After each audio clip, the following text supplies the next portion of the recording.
And welcome back to EDH Deck Building. I am your host, Demo, and this is Brewing with Underwhelming Commanders, episode 11. And we're starting out this time with Mishra, Artificer, Prodigy. And man, this was a crazy one. This was basically a three-man race. There was three commanders that were back and forth and back and forth. So, I mean, I guess it's a good thing that all three of those that got the most votes will be included in this video. So, Mishra, Artificer, Prodigy is a really interesting one. You know, really, there only is one way to build it. It's definitely an underwhelming commander, no question about that, because his ability is so very specific, and obviously because of what it does. So Mishra is 1, a blue, a black, and a red, so a Grixis commander, human artificer, 4/4. Whenever you cast an artifact spell, you may search your graveyard, hand, and or library for a card with the same name as that spell and put it onto the battlefield. If you search your library this way, shuffle. So that's a very powerful ability. It really is. But in Commander, obviously not that good because you can't have any cards with the same name. So obviously there's a huge hiccup here. So what do you do with this ability? Well, there's a couple of things that you can do. And the first and the most common sort of combo with Mishra is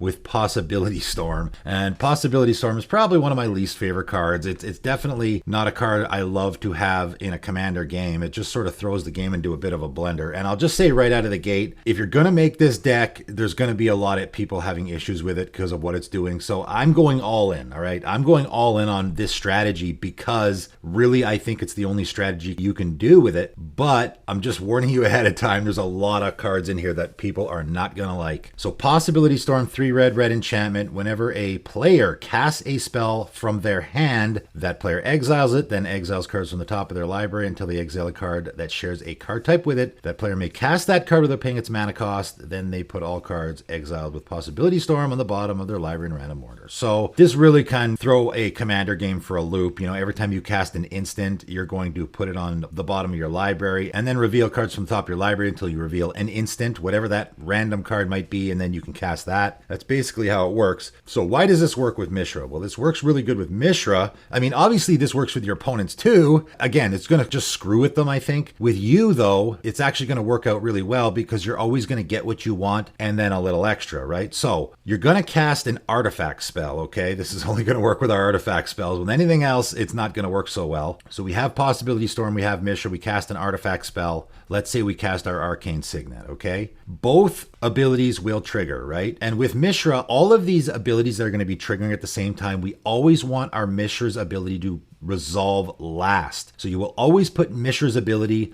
on the stack first so that it will resolve last. You want everything else to happen first, and then after all that stuff is done, then we want Mishra's ability to resolve. So Possibility Storm will resolve first, and you will exile that Arcane Signet. Then exile cards from the top of your library until you find an artifact card, right? And of course, there's going to be a bunch in this deck. You're going to get some random artifact, okay? You're probably not going to get anything super fantastic. That's not the point of this combo. The point of this combo is you get this extra card that you're then going to cast for free. Your Arcane Signet will go on the bottom of your library. Then your Mishra's ability will resolve and it'll say, okay, we're looking for an Arcane Signet because that's what you just cast, right? You're going to search your graveyard, hand, and our library for a card with that name and put it onto the battlefield. So your Arcane Signet, which is now on the bottom of your library, is in your library. So you're going to search your library and then you're going to put that card directly into play, right? So you're getting your Arcane Signet still. So every time you cast an artifact spell with these two cards out, you're getting the card you're casting as long as it's an artifact spell, and you're getting a bonus artifact as well. So it's just great value. And then on top of that, it's sort of screwing with your opponents as well, right? This also works with any sort of countering effect.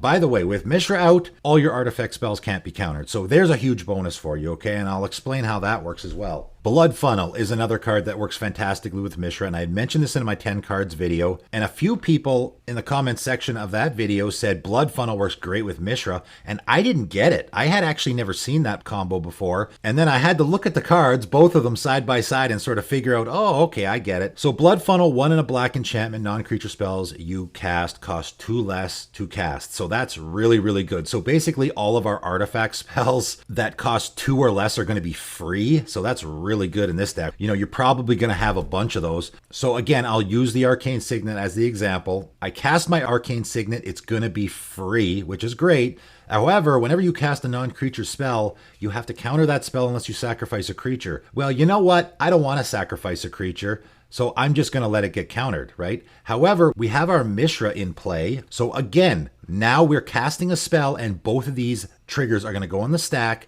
and you want to make sure the Mishra trigger resolves last. So Blood Funnel is going to counter that spell, and of course, when you counter a spell, it goes to your graveyard. So our Arcane Signet goes to our graveyard, and then Mishra says, okay, we're looking for an Arcane Signet, a card with that name, and we're going to search your graveyard hand or library for a card with that same name and put it onto the battlefield. So it's going to go find your Arcane Signet in your graveyard that just got countered and then put it directly into play.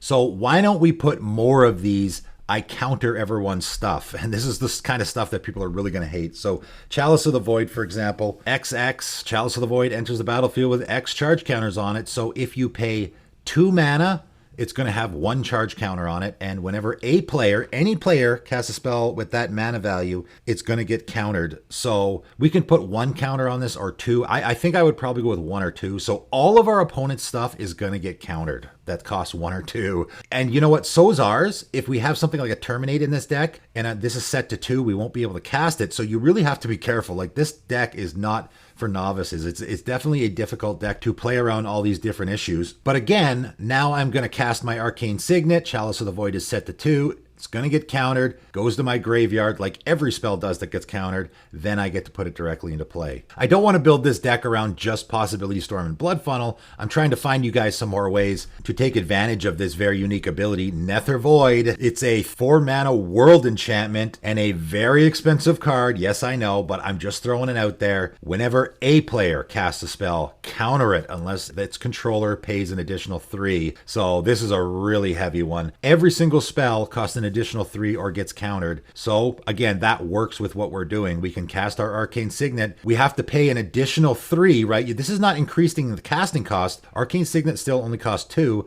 We have to pay the additional 3 or it gets countered. And of course, we just let it get countered. Another neat little thing you can do with Mishra that I came up with, and I don't know if anyone's came up with this idea before or not, but we can do the Praetor's Grasp thing here as well, okay? Search target opponent's library for a card, exile it face down. That player shuffles their library, and you may look and play that card for as long as it remains exiled. So any of these types of effects we can also use, because what we can do is we can go get a card out of an opponent's library that we have in our library. So I go get Arcane Signet out of my opponent's library. Then I cast my opponent's Arcane Signet, Mishra will trigger, and I'll go get the Arcane Signet out of my library and put it into play. So that's another neat thing you can do here. Grinning Totem is a really interesting way you can do this. It's an artifact, so I think it really fits in the deck. Pay 2 and sacrifice Grinning Totem. Search target opponent's library for a card and exile it. That player shuffles until the beginning of your next upkeep. You may play that card. At the beginning of the next upkeep, if you haven't played it, put it in owner's graveyard. So this is sort of a worse Praetor's Grasp. However, it's an artifact, so I think that for that reason it fits. And again, I can just go get my opponent's, say, Soul Ring out of their library because I know my Soul Ring's still in my library. Cast that Soul Ring, and when I do, I go get mine. Thada Adel, Acquisitor, is probably the best for this because she's actually going to go get artifacts, right? 1 blue Merfolk Rogue with Island Walk. Whenever Thada Adel deals combat damage to a player, search that player's library for an artifact card and exile it. So now, again, that's probably what we want anyway. We want that Soul Ring or that Arcane Signet or whatever we happen to have in our library. And then until end of turn, we may play that card. So when we cast it again, we go get to grab the copy. And Opposition Agent is another way that you can do this. I mean, it's just a great card. All these cards I'm naming, you could just put in a deck anyway, and you'd be perfectly fine. For this, we're going to make sure our opponent, I mean, if they're looking for an artifact with, say, an Enlightened Tutor, this would be a great time to throw down your Opposition Agent. But any, like, just straight up tutor, like a Demonic Tutor, they're going to cast their Demonic Tutor. We flash this in. You control your opponents while they're searching, so we're going to search for an artifact, right? They probably weren't going to, but that doesn't matter. What matters is we want to search for an artifact, so we're going to go get that Soul Ring, and then we're going to exile it, and then we can cast it. So very interesting commander, and a lot of really interesting things you can do there, and pretty much all of them them your opponents are going to hate. I mean, there's really no way to play a Mishra deck without doing things that your opponents are really going to dislike. The possibility storm, stealing your opponent's stuff, countering their stuff. There's really a lot of things here that people are going to hate. And you really want to put as many artifacts in this deck as possible. I would say you want like maybe 50% artifacts. Because again, all of the other spells you have in your deck, like if you have a Blasphemous Act, that's going to get countered by some of these things, right? You're not going to be able to cast it when you have a possibility storm out. It's going to get exiled, and then you're going to go get some other sorcery out of your deck and cast that, right? So you just have to be really careful there. This is definitely not an easy deck to play. You got to be careful with what you're doing, or you're going to end up countering your own stuff. But next up today at number 2 is Ayumi, the Last Visitor. And like I said, this was a crazy race, this one. I actually let this go a lot longer than I normally do because I was just busy with a bunch of other stuff and I sort of forgot about it. So it really was back and forth a lot. Ayumi came in at number 2, 3 green Spirit, 7/3, and has Legendary Landwalk. So that's a very interesting ability. And, you know, doing some research for this deck, I gotta say there's not a ton you can do there with that particular ability. However, the upside here is that I would say it's probably likely that your opponents will already have a legendary land. Okay, so did a quick little bit of research on some of the most popular lands. Not legendary lands, just the most popular lands in the entire format, and a lot of them were legendary. Inventor's Fair, legendary land. Nykthos is a legendary land. Of course, that's a very popular one. Urborg, obviously really popular card in the format, is a legendary land. Gaia Reach Sanitarium, Academy Ruins, Boseju, Who Shelters All, Hall of the Bandit Lord, all really popular cards in the format. And of course, Gaia's Cradle being the most famous one, I think. All legendary lands, right? So I think if you sit down at a game, it's almost a guarantee that at least one of your opponents is going to have a legendary land in play at some point, maybe even all of them, okay? So that is sort of the upside here. And man, I was really trying to figure out a way to give our opponent a legendary land. You know, I was thinking, how can we do this? How can we make our opponent have a legendary land? I wish there was a card that made things legendary, but I don't know. That would probably be too powerful, right? However, I did find Gauntlets of Chaos, okay? 5 mana artifact. Pay 5 mana and sacrifice Gauntlets of Chaos. Exchange control of target artifact, creature, or land you control and target permanent and opponent controls that share one of those types with it. If those permanents are exchanged this way, destroy all or is attached to them. So this is just a way to exchange things, right? Like blue does that a lot, the exchanging thing. This is the only colorless way I could find that will work where, you know, we want to donate something to our opponent, right? It's not necessarily about exchanging as it is donating. This is the only way in a mono green deck that I could find that you could actually donate something to your opponent. So now if we have a legendary land, we can exchange control of that land, right? Whoever we want to attack, we exchange control of that land and we give it to our opponent and take one of their lands, you know, whatever we want from them. So now, of course, our opponent has a legendary land and our commander will be unblockable. It's the only way I could find. And of course, in mono green, there isn't any way to get an artifact either. So, you know, it is what it is. And obviously, you're going to have to throw a couple of legendary lands in your deck as well, just on the off chance that you get your Gauntlets of Chaos. Yavimaya Cradle of Growth is a good one. You know, I guess it helps with our casting a little bit. Not that you really need it in a green deck, but also if you give it to your opponent, it's not really going to benefit them, right? It's a legendary land that you can donate to somebody that isn't going to benefit them as much. Other than that, you know, there really isn't much you can do with Ayumi. Obviously, we're playing a Voltron strategy here, right? I mean, first things first, our commander has a 7 power. That is one of the huge upsides here. 7 is that magic number in commander. Only 3 hits. Even if we have no boost effects on our commander, 3 hits and it's going to kill one of our opponents. We're definitely going to want to be wanting to go for commander damage with this deck, I think, because we have that 7 power on our commander. Also, that's a big power, like Rishkar's Expertise, Return of the Wild Speaker. You know, we're going to be drawing 7 cards off of each of those. Drawing cards in this deck is definitely not going to be an issue. Hunter's Insight and Hunter's Prowess also are going to be fantastic here. We're in a go tall strategy, and there's lots of great cards in green for drawing with stuff like that. But we really got to Voltron it up. I think you probably want like a Sword of Vengeance. You know, giving our commander first strike is going to be really important because big power and a small toughness, right? So I think definitely, like if our opponent blocks with a 3/3, our commander's dead. That's no good. We really want to give it first strike so it's going to run over everything. with Sword of Vengeance, it's going to be a 9/3. So it's going to be really unlikely that our opponent's going to block with a bigger creature, assuming they don't have any legendary lands, right? So now we're in the situation where maybe we've killed all of our other opponents. We're down to the last guy who doesn't have any legendary lands. We already used our Gauntlets of Chaos. So all we have left is I just got to attack with my commander. This is still pretty good. A 9/3 commander with first strike, vigilance, and trample. So now it has the trample, which is also great with the big power, and vigilance is also great because now we can hold it up as a blocker. But obviously, you know, whatever Voltron pieces you want to throw in here, you can just go ahead, put some more swords in there. You're going to want lightning greaves, all that kind of good stuff. I think Bellowing Tangleworm is a good fit in this deck. 3 green worm 4/4 has Intimidate, and other green creatures you control have Intimidate. So now our commander can't be blocked except by artifact creatures or other green creatures. So just another way to make our commander difficult to block. And of course, any of the other green creatures we have in our deck. And you really could go with a my creatures are hard to block theme, or even a landwalk theme. Green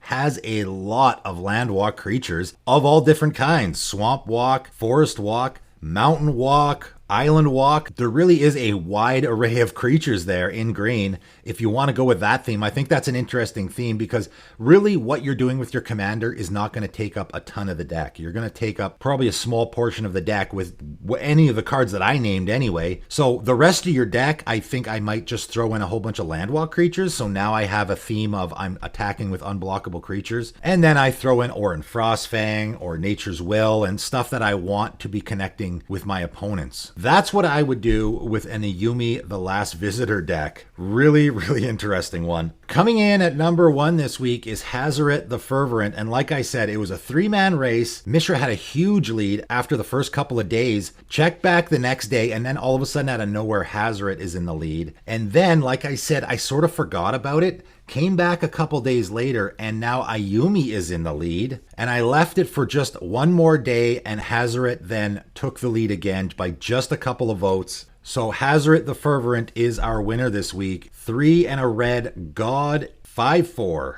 indestructible, haste. Hazoret the Fervent can't attack or block unless you have 1 or fewer cards in hand, and you can pay 2 and a red and discard a card. Hazoret the Fervent deals 2 damage to each opponent. So Hazoret really is one of those commanders that you look at and you go, you know, like that's not great. It's not really overwhelming at all. I think it definitely is an underwhelming commander. I mean, the fact that it can't attack or block unless you have 1 or fewer cards in hand. So you're in a deck where you want to have hardly any cards in hand. That in itself is not great. The discard ability, it's okay, you know, 3 mana and discard a card to do 2 damage. So it really doesn't look like much, but man, oh man, I started building this deck and all the ideas just started pouring out of my head. The more I thought about it, the more I was like, man, this is actually not that hard of a build around. And I threw this deck together really quick. I mean, first of all, we're in a discard theme. So because we're in a discard theme here, we got to throw in Bag of Holding, Surly Badgesaur. Bag of Holding is just going to give us value for all those cards we're discarding, right? We can just discard a whole bunch, and then at a later date, we can sacrifice it to return them to our hand. Surly Badgesaur is just going to give us all kinds of benefits from all the discarding we're doing. Conspiracy Theorist obviously has to go in this deck. And Is It Chemister, I thought, is also a great fit. We can pay red and tap and exile target instant or sorcery card from our graveyard. So any of these instants or sorceries that we're pitching into our graveyard now, we can essentially get a reuse out of them because we can pay 1 and a red and tap and sacrifice Is It Chemister, cast any number of cards exiled with Is It Chemister without paying their mana costs. So I just thought it was a great way to get value out of maybe some of the cards that we're discarding into our graveyard. Gotta use Madness, of course. Angie's Ravager is absolutely perfect here. We're only going to pay 1 and a red to cast it if we're discarding it. It attacks each combat if able, and whenever it attacks, you discard your hand, then draw 3 cards. So basically, we're going to want no cards in our hand so that our Hazaret can attack, and so we attack with our Hazaret and our Angie's Ravager at the same time.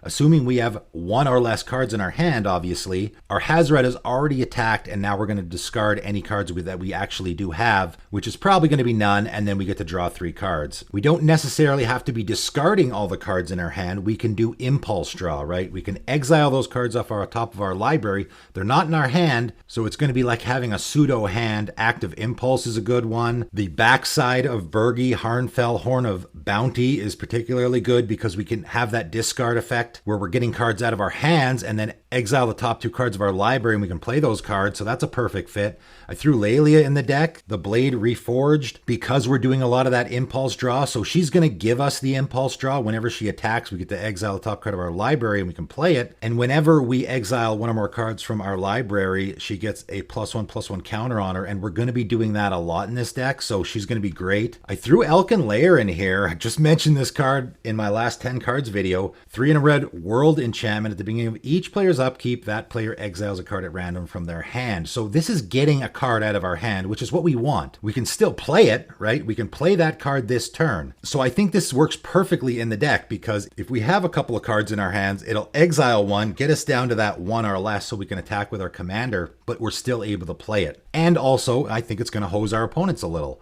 Experimental Frenzy is just absolutely perfect, I think. You may look at the top card of your library at any time. You may play lands and cast spells from the top of your library. You can't play cards from your hand. So there's no downside to this card if we have no cards in hand, right? We want to get down to having no cards in hand. So now we can just play cards off the top of our library. And if at any time this becomes problematic, we can pay 3 in a red and destroy it. Gushta's Scepter is a really interesting one. 0 mana artifact. You can tap it and exile a card from your hand face down. You may look at that card for as long as it remains exiled. You can tap it and return a card exiled with it to owner's hand. That's it. So this is just a way to get cards out of your hand. If you got 2 cards in your hand and you want to attack with your Hazaret, you just tap this, exile one of them, and then at a later date, you can tap it to put it back in your hand when you want to cast it. Ignorant Bliss is another funny little way you can do this. 1 in a red instant. Exile all cards from your hand face down. At the beginning of the next end step, return those cards to your hand, then draw a card. So for 2 mana at any point, if we want to either attack or block with our commander, we can just cast Ignorant Bliss and it'll exile our entire hand. Also cantrips itself, so we get that extra card in our hand as well. Typically, this card is used for protecting your hand against discard. So if our opponent is going to make us discard, we can also use this as well. And Per Ori, I don't love huggy type effects, which this is. However, we're going to be taking way more advantage of it, I think. 4 mana artifact. Each player may pay an additional land on each of their turns. That's dangerous, especially if you're up against a Tatova deck. However, what's really good is at the beginning of each player's upkeep, if that player has no cards in hand, that player draws 3 cards. I think it's unlikely that our opponents will have no cards in hand. We're likely going to have no cards in hand, so we'll be just drawing 3 cards on our upkeep. That's going to be great. We'll have to get rid of them right away, but I think that won't be too much of an issue. Fortel will also work here as well. Crush the Weak and Demon's Bolt I have in this deck. It's a way to get cards out of your hand, right? These are cards that we can exile and then at a later time when we want to cast them, right? So we're not just getting rid of our hand and now we have nothing we can play. We can stick these cards in Fortel. They're not in our hand anymore, so we can attack with our commander. Crush the Weak is going to deal 2 damage to each creature. If a creature dealt damage this way would die, exile instead. Only costs 1 mana once it's in Fortel.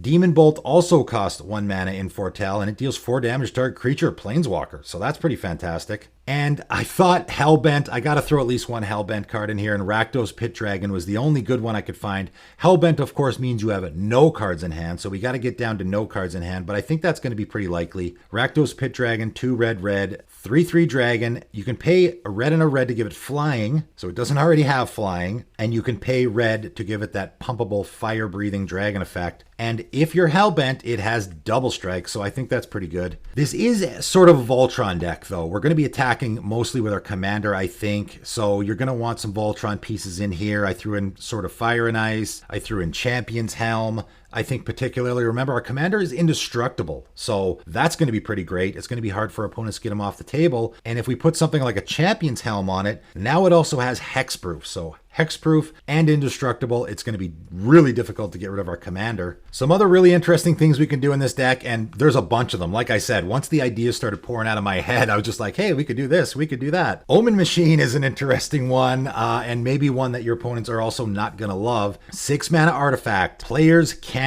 draw cards. So in a deck where we don't really want to draw cards, right, we're doing a lot of impulse draw. We have our Experimental Frenzy, which is going to sort of get around this Omen Machine a little bit. This isn't really going to hurt us that much. It's going to hurt our opponents a lot more, right? Any Ristic study, this is going to shut off. Any Rishkar's expertise is going to get shut off because players just can't draw cards. But at the beginning of each player's draw step, that player exiles the top card of their library. If it's a land, they can put it onto the battlefield. Otherwise, they may cast it without paying its mana cost. So it's very similar to Elkin Lair in a way where you're giving your opponent a random card that they have to play this turn. And if they don't play it right away, then they just lose it. So you're sort of putting them in a bind that way. Doesn't really hurt us that much. So I think it's a good fit in the deck. Gratuitous Violence obviously is going to be just great in any red deck. 2 red enchantment. If a creature you control would deal damage to a creature or player, it deals double that damage to that player instead. Of course, that's great with our commander, but in particular, that last ability there, which we will be using. 2 and a red, discard a card, and it deals 2 damage to each opponent. So Gratuitous Violence is any damage, not just combat damage.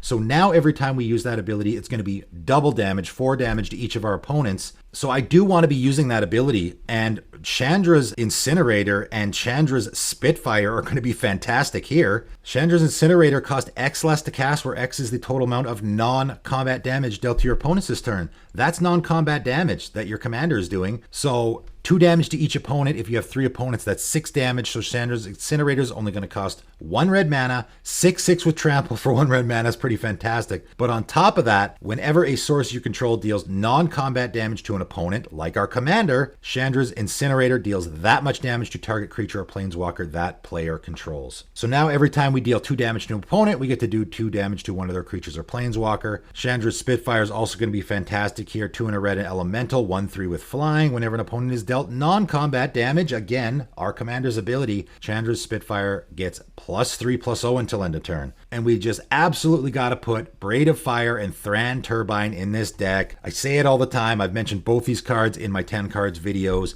If you have a commander that has a mana sink, which our commander does, that ability is a mana sink. We can keep doing it so long as we have cards in our hand to discard, obviously. But Thran Turbine is just going to give us that 2 colorless mana to use our commander's ability. So it's only going to cost the 1 red. And Braid of Fire is just going to give us all kinds of free mana, which we can use. Obviously, we'll have to do these both on our upkeep, but that's perfectly okay. There's no reason we can't do that ability on our upkeep. So this is just going to be free mana for us to be using our commander's ability. Really, really interesting deck, man. The more I put into this deck, the more I was like, man, I want to play this deck now. This seems like a really fun, interesting deck. Even though the commander doesn't look like it's doing a whole lot, this deck is really doing a whole lot, right? We have a discard theme here. We got madness cards. We have impulse draw and exiling stuff from our hand. We got lots of really fun cards in here like Omen Machine and Elkin Lair. I suppose I should say quote unquote fun cards because our opponents might not agree, but just a really fun and interesting deck, I think. So as usual, the deck list for this one is in the description below. Check it out. And also in the description below is the poll for the next Underwhelming Commanders video. So go there and vote to see which commander I will be building a deck for in the next one. But that is it for today, and thanks for tuning in.